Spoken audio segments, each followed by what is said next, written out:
Bill Schmeeds here. Let's talk about a really important topic when it comes to improving your golf game, rotation.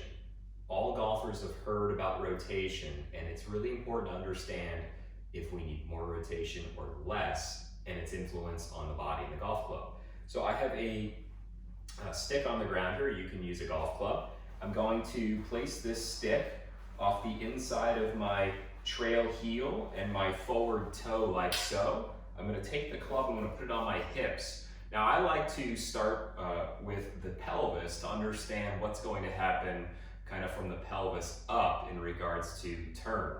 So from here, if you were to just try and feel like you make your normal rotation, the backswing, you're going to get to a certain point. So like right now when I do that, my club on my hip runs about parallel to the stick on the ground. So I'm in a reasonable spot. Now if you do this, and the club is short of the club on the stick, which is around 45 degrees, we need to figure out a way to get a little bit more rotation of the pelvis. If we do this and we get the club to turn past the stick on the ground, we need to figure out a way to get the club parallel to it. So we're gonna have to, again, make some alterations. So here's the deal. When you're testing using the club on the ground, and I mentioned this in my book, The 5 Total Fundamentals of Golf, it's really important, it has a big influence on how the hands, arms, body work, which then has an influence on this golf club, specifically in impact.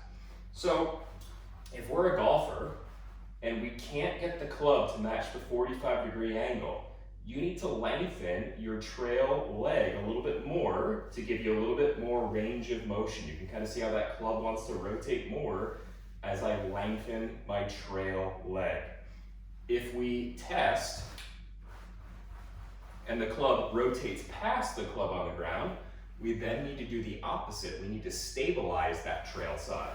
So you're going to have to feel like we maintain a little bit more stability or flex in this trail knee. That's going to have an influence on the shoulders like so.